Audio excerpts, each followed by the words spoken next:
Hey, Cookaholic, Chef Kendra here, and today we're making English muffin bread. That's right, if you like English muffins, make this bread. It's easy, tastes just like English muffins with all those nooks and crannies. All right, let's do what we do and make it happen. 630 grams. That's too much.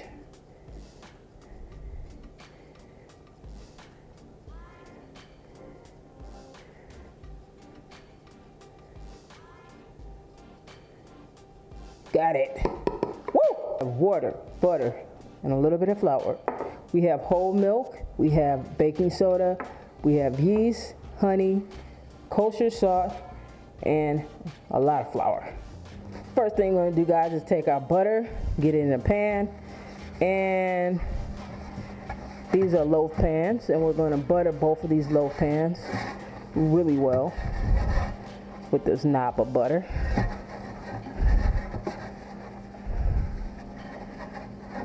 Just like so. You know how we do? All right. That's good. You want to make sure you get the corners. Want this baby to come out with ease. Next, the flour goes in. And we're just gonna move it around all over. Smart to do this over the sink. And I like to knock it against the counter. See if I missed any spots. What's left, drop in another pan. And repeat. This pan is good to go. You know you love cooking when it gives you great satisfaction to flour and butter your baking dishes, and it feels amazing. All right, next thing we're gonna do is we're gonna add this yeast to this water, and we're going to add this honey to this water. The yeast loves sugar, got the sweetest tooth. All right, I'm gonna mix this together, and I'm gonna let it do what yeast does when it's in sugar, warm water and sugar, and that's bloom. It's gonna get all foamy and all that. If it doesn't, your yeast was bad, or AKA dead. I have my flour here. I'm gonna take out a cup. Don't matter, it does not have to be precise at this point. We measured, we weighed our flour to make sure we had the right amount, but depending on the humidity in your kitchen, you may need less flour, you may need more flour. So we're gonna pull a cup back. The kosher salt and the baking soda to that. And I'm gonna mix it up with a fork. Super easy. So we have our yeast blooming, we have our flour, we have the rest of our flour, and we have our milk. So the first thing I'm gonna do is add this flour from this bowl that we have the salt and the baking soda mixed in. I'm gonna lift that up, and I'm gonna get it on stir. It's on stir. This whole thing is gonna be done in stir.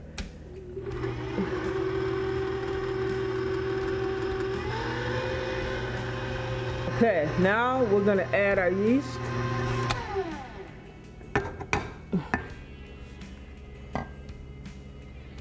Lower it.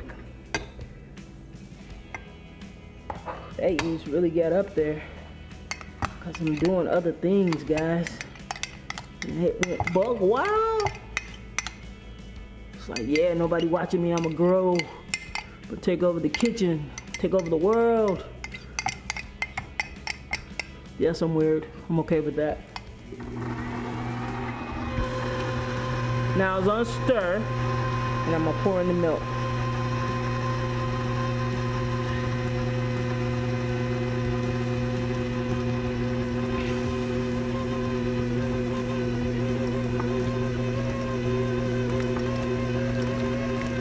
All of it.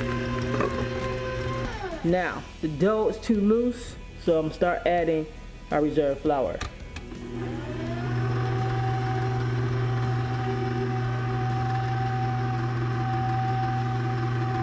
And we're looking for a loose type dough. We're not trying to get something that we could need. You know what I'm saying? We're not gonna need this dough. You don't wanna overdo it. But I'm gonna go with all of it. And as soon as this comes together, I'm gonna take it out and we're gonna load our pans up. Yeah, I like that. Look at that, guys. Woo-hoo! This bread is English muffin bread. Is gonna have all the nooks and crannies. Gotta do it right about now. Call it like a shaggy dough. Vegetable oil on my spatula with my Mister. All right, what I'm gonna do is I'm gonna give it a final little stir up, and then I want to split these evenly, or as evenly as I possibly can eyeball, into each one of these baking pans.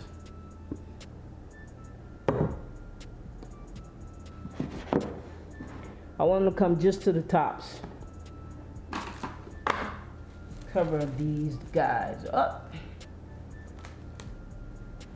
Cover them with this tea towel. I'm gonna let them rise for 30 to 45 minutes, but I just want them to get to the top of the pans. So I'm gonna set the timer for 30 minutes, then I'm gonna come back and check and see where they are. I put more on this one than I put in this one, but it's still fine. So now I'm gonna get them into the preheated 425 degree oven. 425 degrees. Put this in the oven, and I'm gonna bake this off for about 25 to 35 minutes. You saw where I put the flour in there, the butter and flour in the pan. You can also sprinkle some cornmeal at the bottom to make it more English muffin-like. And you also can sprinkle some cornmeal on top, but I choose not to do so.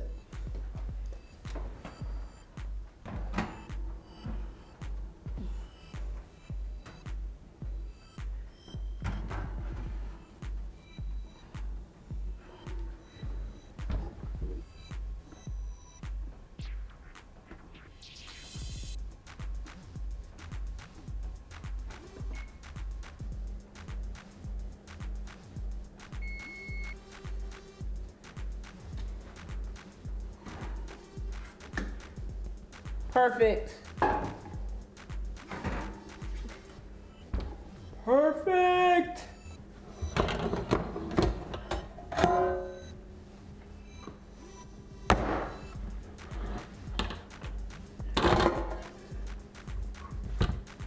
Now we're gonna let these guys cool completely before we cut into them.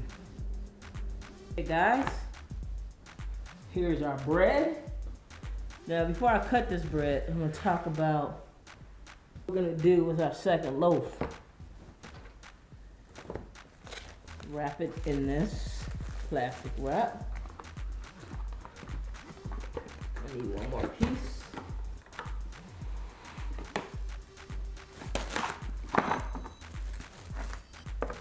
Plastic wrap loves itself. Try to squeeze out all the air. Put it in here. Now check this out. When you want this bread, when you want to use it, get all the air out. When you want to use it, you pull it out, you take it out of the plastic bag, you take it out of the plastic wrap, and you sit it on a cooling rack and let it thaw. Once it's completely thawed, then you can wrap it in some fresh plastic wrap and stick it in another bag if you want, and just leave it out and use it up. Don't thaw it in the bag, it ruins the texture.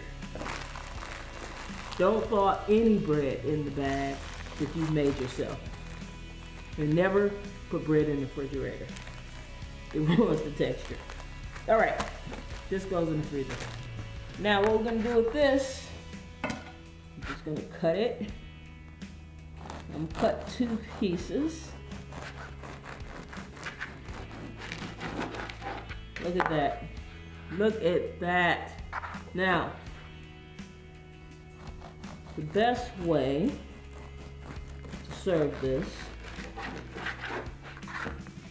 look at those nooks and crannies, man. I didn't cut that as awesome as I should have, but look at the nooks and crannies. But the best way to serve this is to toast it, then butter it, and then put on your little, whatever, jellies, cream cheeses, however you roll with your English muffins.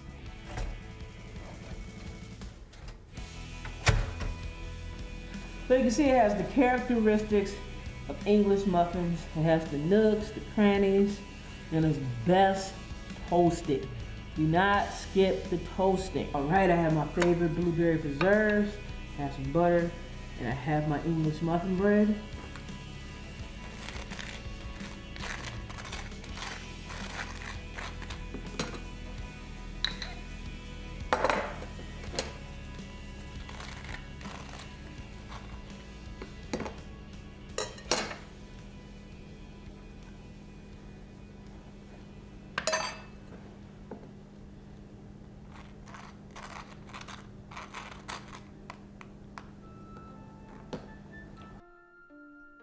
Yo, subscribe and hit that notification bell so you don't miss a thing.